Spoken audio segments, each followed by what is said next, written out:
Entonces, Amy, ponerla otra observación. Dígame. Recuerde que esto solo dura 40 minutos, entonces vaya programándose la segunda sesión. Si es que se puede entrar con la misma, Para... con el mismo link que les envié al principio, con esa pueden volver a entrar. Ah, ok, o sea, y la se graba. Y cierra también Ajá, se Ok, cierra y volvemos está bien. Creo que ya se está grabando. Ok, La verdad nunca he grabado ok. uno, no sé dónde va a quedar. ahí dice que está grabando. Mm. Entonces, Sí, ahí está, aquí me está indicando a mí que sí está grabándose la sesión. Ahí arriba bueno, tiene el icono. Ok, entonces, sí, Dafne, ¿ya empecemos, está no hay aquí? problema. Sí, sí. Para que quede todo el audio, el video grabado en un solo Ok, archivo. desde la intro, todo. Sí. Presentación, ok. Entonces, buenos días. Nosotros somos el grupo número 1 y vamos a presentar el tema estructura y fuerza nuclear. Mis compañeros son Amy Castro, Ángel Jovel, Rafael Cantarero, yo, Edwin García, Gabino Reyes, Juan Pérez, Michael Fajardo, Marcela Ramírez, Marisa Montes y Nancy Castillo. La introducción. Radioactividad y radiación son palabras que producen ansiedad en las personas, y no por el lado positivo como el diagnóstico para el cáncer u otras enfermedades, sino solo nos enfocamos en los efectos que esta produce al exponernos en grandes cantidades. Enfocaremos este apartado al estudio de la estructura y la fuerza nuclear, el estudio de la radioactividad y la estabilidad nuclear. Se preocupa fundamentalmente por la naturaleza del núcleo, su estructura, la energía que libera, y también podemos decir que la energía nuclear es una de las 4 grandes fuentes de energía. El núcleo atómico está compuesto por protones y neutrones, que a su vez está compuesto por quarks y gluones. Aunque las fuerzas entre quarks dictan las interacciones entre los núcleones, su presencia apenas se manifiesta en los núcleos, pero son estas fuerzas las que gobiernan el comportamiento de la naturaleza a distancias del tamaño del núcleo. La escala del femtómetro es 10 electrones a la menos 15 metros, y las que determinan qué combinaciones de protones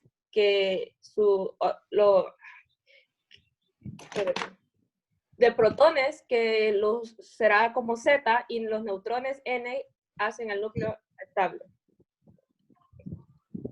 Así. ¿Me escuchan? Sí. Sí. Okay. Sí. Bueno, yo les voy a hablar sobre qué es la estructura nuclear. Okay. Primero vamos a empezar con lo simple. Dado que un átomo, por lo general, es eléctricamente neutro, debe contener una carga positiva igual en magnitud a la carga total de sus electrones. Como vemos en la imagen, podemos ver que hay 10 protones y hay 10 electrones en órbita. Entonces podemos decir que ese átomo es neutro. Puesto que la masa del electrón es pequeña, comparada con la masa incluso del más ligero de los átomos, la mayor parte de la masa del átomo parece asociarse con dicha carga positiva, es decir, con los protones. Pasa a la siguiente diapositiva. Ok. J.J. Thomson, el físico que vemos en la imagen, propuso un modelo del átomo. En dicho modelo, los electrones están distribuidos uniformemente dentro de una esfera continua de carga positiva. A este modelo se le llamó modelo de pudín con pasas, por el hecho de que tiene cierta similitud con el pudín con pasas. Los electrones están dentro de esta masa grande de carga positiva. Se supuso que la región de carga positiva tenía un radio en el orden de por 10 a la menos 10 metros, o 0.1 nanómetros, aproximadamente el diámetro de un átomo. Pasa a la siguiente. Ok. Ernest Rutherford, el señor de la imagen, propuso la existencia de un núcleo central, centrando toda la carga positiva y prácticamente toda la masa en este núcleo, porque como sabemos, los protones son masivamente mayores que los electrones. Este núcleo estaría rodeado por electrones en órbita. La combinación de esta idea con la teoría de Bohr de órbitas electrónicas condujo al modelo Rutherford-Bohr del átomo. Les decía en la presentación anterior que tuvieran en mente lo de los espacios vacíos, porque luego en el análisis que hizo Rutherford, le explica bien sobre la importancia de estos espacios vacíos. Continuando. Okay. La idea de Rutherford provino de los resultados de los experimentos de dispersión de partículas alfa que él realizó en su laboratorio en 1911. Una partícula alfa es una partícula con doble carga positiva. Él dirigió un haz de luz de estas partículas hacia una delgada hoja de oro blanco y se observaron el ángulo de desviación y el porcentaje de partículas dispersadas. Ok, una partícula alfa es 7000 veces más masiva que un electrón. Por ende, podemos descartar el modelo de Thomson porque este solo predice pequeñas desviaciones para las partículas alfa. Sin embargo, el de Rutherford observó partículas dispersadas en ángulos considerables. En aproximadamente 1 de cada 8000 dispersiones, las partículas alfa fueron dispersadas hacia atrás, es decir, en ángulos mayores a 90 grados. Algo que olvidé decirles antes, al observar esto, él lo asimiló como que si uno disparara a una servilleta y esta bala regresara a darle al que la disparó. Al observar este resultado, Rutherford vio que era imposible obtener ese orden de magnitud a menos que se tomara un sistema en el que mayor parte de la masa del átomo estuviera concentrada en este núcleo diminuto. Entonces, él tuvo la idea de un átomo con un diminuto centro masivo que portaba una carga, la carga positiva. Si toda la carga positiva de un átomo blanco se concentrara en una pequeña región, entonces una partícula alfa acercándose a esta región experimentaría una gran fuerza de desviación, repulsión eléctrica, que es lo que hace que algunas partículas alfa de ese haz regresen a donde fueron emitidas. Ahora sí pasa esto habla sobre la repulsión eléctrica. Les decía lo de los espacios vacíos. Si ven, los puntitos azules son los electrones. Y por donde pasan los As, que no hay puntitos azules, son los espacios vacíos. Eso explica por qué algunas partículas alfa sí lograron traspasar la lámina de oro blanco. Y las partículas alfa que se encontraron con este centro masivo con carga positiva experimentaron repulsión eléctrica. Ahora continuamos con Francisco. Buenos días, ¿me escuchan? Sí. Ok. Bueno, este gráfico habla sobre la dispersión de Rutherford. Nos muestra claramente que dependiendo del ángulo que tiene la partícula alfa al ser disparada, va a tener un ángulo de desviación o dispersión que mientras más se acerca al núcleo, este puede rebotar en su mismo eje y regresar por la misma ruta que fue enviada. Esto se debe a que el experimento de Rutherford trató sobre sacar partículas alfa a partir de la desintegración del polonio, que es un mineral del uranio, el cual sería puesto en una caja de plomo en la que inhibe la radiación y harán como que un filtro para que este pase directamente desde ahí hasta la lámina de oro. Y este estará rodeado por una lámina de sulfuro de zinc, la cual da pequeños destellos al chocar con partículas alfa. Podemos observar también que esto se debe a que si toda la carga positiva de un átomo se concentrara en un núcleo diminuto, la partícula alfa tendría una gran fuerza de repulsión eléctrica, además de que se habla de que el núcleo es pequeño pero es sólido. En una colisión frontal, la partícula alfa llega lo más cerca del núcleo a una distancia de R mínima.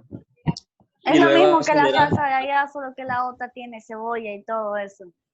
Tiene aquí un Adriana, micro. ¿podrías apagar tu micrófono, por Lo favor? siento. Quiten el micrófono. Hola. Ok. Bueno, en una colisión frontal, la partícula alfa llega más cerca del núcleo a una distancia de R mínima y luego acelera hacia atrás a lo largo de su mismo recorrido, por lo que podemos suponer que la distribución de la carga es esférica en lo que es el núcleo y la energía potencial eléctrica de la partícula alfa y la del núcleo se encuentran separadas por una distancia R.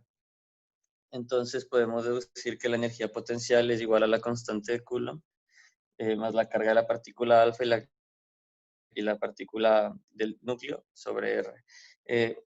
La carga de la partícula alfa va a ser de dos protones, o sea, va a ser dos positivos, y en cambio la del núcleo va a ser de la del número atómico por la carga eléctrica elemental, que depende ya del oro, que prácticamente en este caso sería 79. Podemos seguir a la próxima, por favor. Entonces, Z en estas ecuaciones va a ser el número atómico, en el cual va a ser el número de protones en el núcleo. Y entendemos que por conservación de la energía cinética con la que es disparada la partícula alfa se convierte por completo en energía potencial eléctrica en un punto de retorno de R mínimo. Por lo tanto, el medio de la masa de la partícula alfa por el volumen, por la velocidad al cuadrado de la que sale disparada es igual a la constante de Coulomb más la carga de la partícula alfa, que es 2e, y la carga de la lámina, que es ZE, sobre la distancia R mínima, por lo cual él pudo calcular más o menos el tamaño del núcleo en una aproximación, ya que con R mínima pudo sacar la distancia desde el tamaño de los orbitales hasta la del núcleo. Entonces, R mínima se saca despejando, y podemos obtener que es igual a 4 constante de Coulomb por el número atómico por la carga eléctrica elemental del protón, que es 1 a la 1.602 por 10 a la menos 19 Coulomb, sobre la masa por la velocidad al cuadrado. Entonces aquí Rutherford descubrió que el núcleo está en la etapa de lo que es 10 a la menos 14 metros, y que en cambio lo que son los orbitales se encuentran, o el radio prácticamente del átomo se encuentra en lo que es 10 a la menos 10, por lo que dijo que el núcleo es 10.000 veces más pequeño que el radio del átomo. Ahora continuemos con Gavino. Bueno, buenos días, compañeros. Yo les voy a hablar sobre lo que es la fuerza nuclear, pero si antes hay preguntas respecto a los temas de Gabriela, de Juan, me la dicen. Si no, comenzamos. Bueno, para comprender claramente los eventos atómicos y nucleares, es preciso adoptar una nueva forma de pensar. Por ejemplo, se pueden preguntar por qué se mantiene unido al núcleo, los protones y los neutrones. Es evidente que si la repulsión electrostática de Coulomb se aplica al núcleo, esa tiene que ser superada en él por una fuerza mucho mayor. Tanto esta fuerza mucho más grande como la fuerza electrostática son inmensas, comparadas con la fuerza gravitacional, que es la gravedad de la Tierra. Esta tercera fuerza se le llama fuerza nuclear, y es la que mantiene a los neutrones y a los protones unidos en el núcleo. Lo que le mencionaba de la ley de Coulomb, nosotros lo vimos anteriormente, que es que fuerzas del mismo signo se repelen y de diferentes signos se atraen. Entonces, aquí podemos apreciar del por qué los protones que son del mismo signo y están dentro del núcleo no se salen, o sea, no se repelen. Y es porque son atraídos por una fuerza mucho mayor, que es la fuerza nuclear. La fuerza nuclear es muy, muy intensa y de corto alcance. Si dos nucleones, los nucleones, lo voy a mencionar bastante, así que quiero que queden claros. Los nucleones, me refiero a protones y neutrones. Se le llama nucleones porque son los que están dentro del núcleo. Y están separados por aproximadamente un femtómetro. Se produce una fuerza de atracción muy intensa que cae rápidamente a cero a medida que aumenta su separación. O sea, si se separan más de lo que es un centímetro, que es igual a 1 por 10 a la menos 15 metros, una distancia muy corta, muy pequeña, decae a cero a medida que aumenta esa separación. Tal parece que la fuerza es la misma, o casi la misma, entre dos protones o dos neutrones, o entre un neutrón y un protón. De un nucleón está completamente rodeado de otros nucleones, su campo de fuerza nuclear está saturado y no podrá ejercer fuerza alguna sobre otros nucleones, excepto sobre aquellos que lo rodean. Se han realizado múltiples intentos de organizar los diferentes elementos con sus respectivas propiedades químicas o físicas. El agrupamiento moderno de los elementos se conoce, y aquí hablamos un poco de lo que es química, se conoce como tabla periódica. Una de las formas en las cuales se representa a cada elemento se le asigna un número que lo distingue de los demás. Por ejemplo, el hidrógeno, que es el número 1, el helio, que es el número 2, y el oxígeno, el 8. Estos números son iguales al número de protones que hay en cada núcleo de este elemento. El número recibe el símbolo Z y se llama número atómico. De esto les va a hablar más adelante en lo que es la notación nuclear, mi compañero Edwin, pero siempre voy a tocar algo de este tema. El número atómico Z de un elemento es igual al número de protones que hay dentro del núcleo de un átomo de ese elemento. Del número atómico dependen indirectamente las propiedades químicas de cada elemento, en virtud de que Z determina el número de electrones que se necesitan para equilibrar la carga positiva del núcleo. Dale a la anterior. Sí. Ya voy a hablar de las características, solo quiero tocar este punto de un poquito de lo que es química.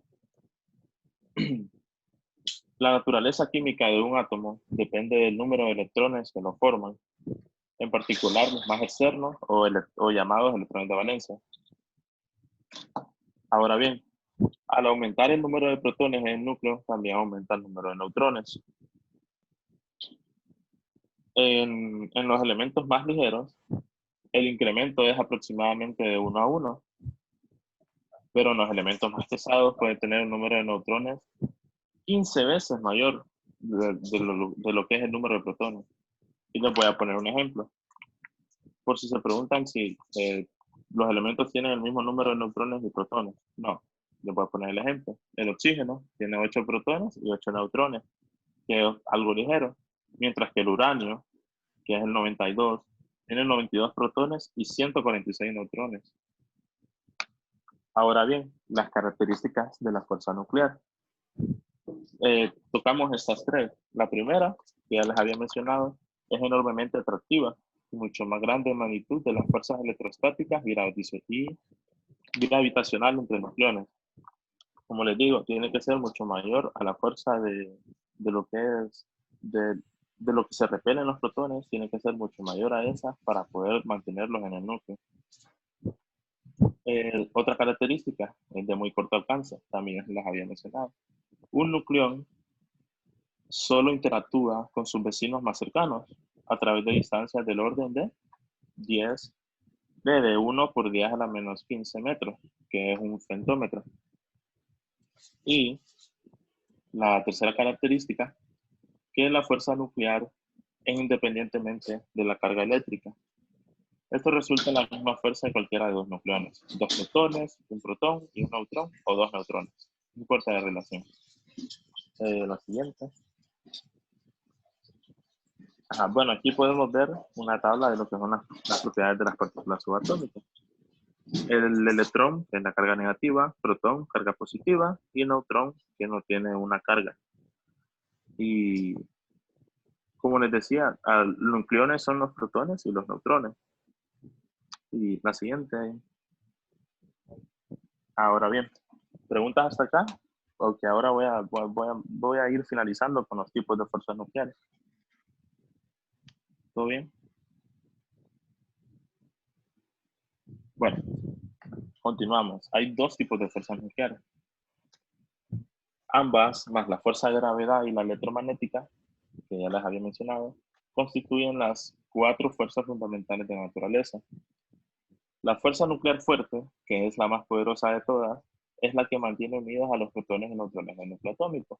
Y la fuerza nuclear débil es responsable de ciertos tipos de radioactividad. Por ejemplo, la desintegración de un neutrón en un protón. Y, bueno, voy a hablar primero de la nuclear fuerte. Para entender la naturaleza de esta, debemos considerar algunos hechos. Los núcleos atómicos están hechos de protones y neutrones. Los protones son de cargas eléctricas positivas, los neutrones no tienen carga. Y dentro del núcleo los protones sienten una fuerza grandísima de repulsión, porque son cargas iguales y se repelen. Entonces, ¿qué es lo que los mantiene? ¿Cómo se mantienen unidos al núcleo? Bueno, se los he estado hablando, por la fuerza nuclear, y esta es la fuerza nuclear fuerte. La razón por la cual las cargas eléctricas dentro del núcleo atómico no salen volando es que existe la fuerza nuclear fuerte, que hace que los protones y los neutrones en el núcleo se atraigan. La intensidad de esta fuerza es evidentemente mayor que la fuerza electromagnética. Sin embargo, existe una gran diferencia entre estas dos. ¿Qué dijo? La fuerza nuclear fuerte solo puede actuar a distancias muy cortas. Por ejemplo, el radio de un núcleo. Mientras que la interacción electromagnética tiene una distancia de acción infinita. Es de lo que les hablaba de la ley de Coulomb. Si un núcleo atómico gana neutrones adicionales, por ejemplo, bombardeándolo de un haz de neutrones, el núcleo cambia de forma y se hace más grande. Pero llega un momento en que la fuerza nuclear fuerte no tiene el alcance para mantener el núcleo unido.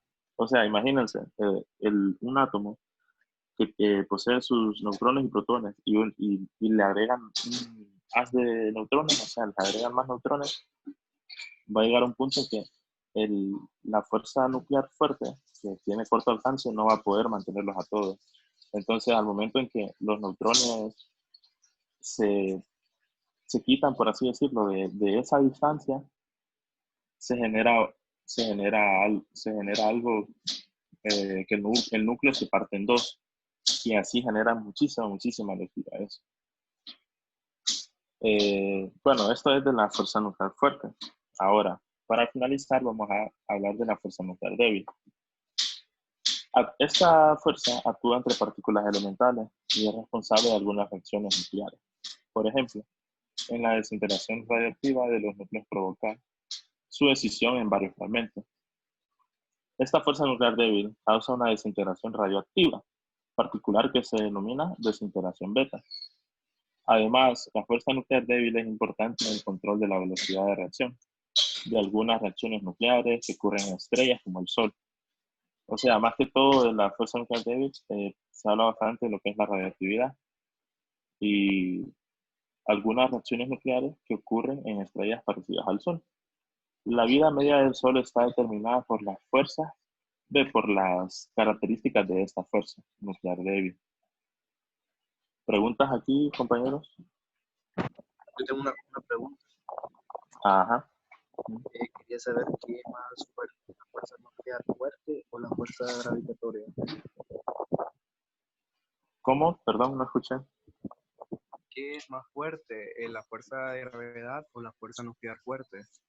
Ah, la fuerza nuclear fuerte es la fuerza nuclear es la más fuerte de todas, más que la gravitacional y más que la electrostática, que es esto de la ley de Coulomb. Es la más fuerte. Ah, ok, gracias. Sí. ¿Alguna otra pregunta?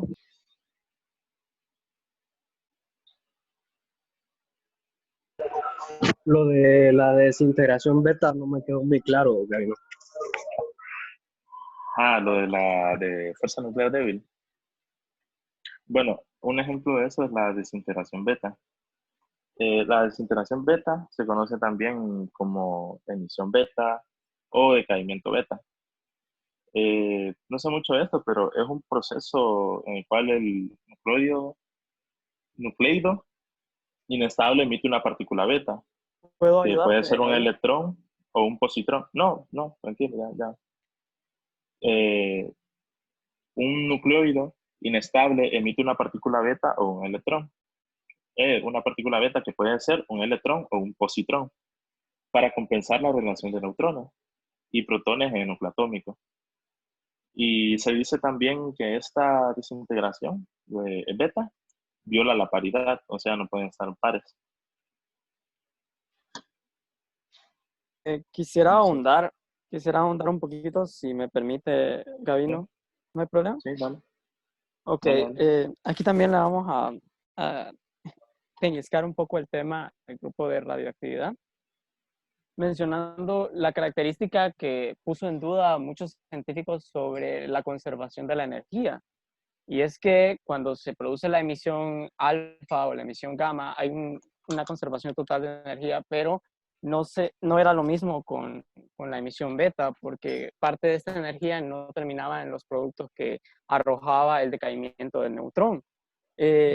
Como dijo Gabino, se produce un electrón o un positrón, un protón, y luego un científico Bueno, Michael. propuso que también se producía una partícula que él llamó neutrón en su caso, pero en realidad años después con el Ajá.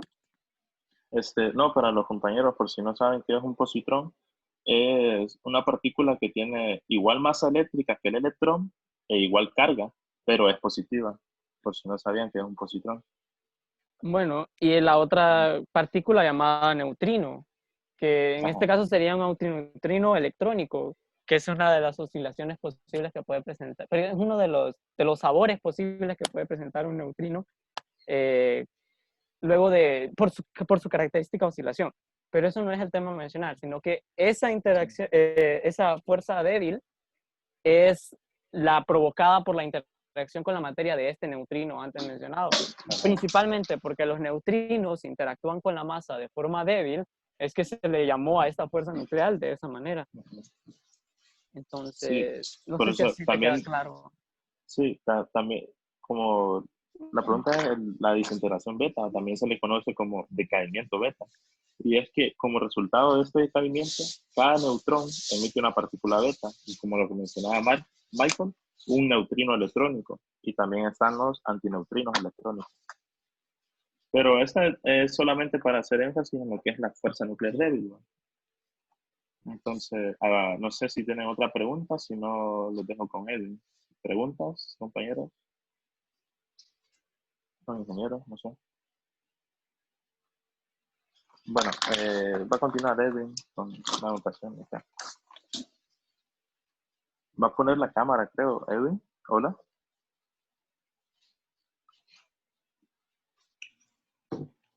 Sí, él va a poner la cámara.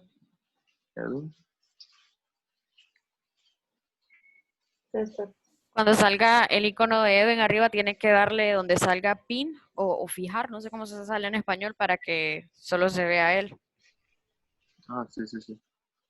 O solo tocan 2 veces la pantalla de Edwin y ya.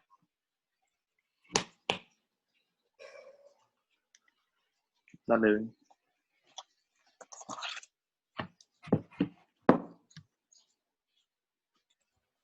Edwin, no te escuchamos. Activa el audio. Hola. No, todavía no. Ah, ahora sí. Ahora sí. Dale.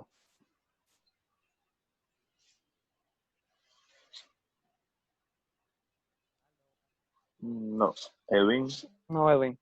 Es que creo que No, no tenés se que darle escucha. a donde sale en el micrófono, cambiar el micrófono que sale, porque tal vez está agarrándote el de la compu o el de la tablet o lo que sea que estés usando, para que te agarre el del... ¿Sí? ¿Habla? ¿Aló? ¿Aló, aló, aló? Sí, ahora sí, ahora sí. Vaya, Sí. ok. Ya mandó el mensaje de que va a finalizar la. Entonces La volvemos a entrar reunión. al mismo, ¿va? Sí, al Sí. mismo link. Ok. Sí, es mejor bien.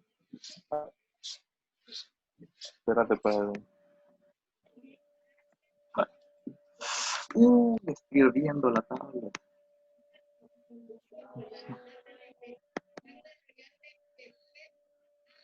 Abandonamos esta reunión entonces y volvemos a ingresar. Sí, yo digo que nos movamos ya para que no quedemos a medio.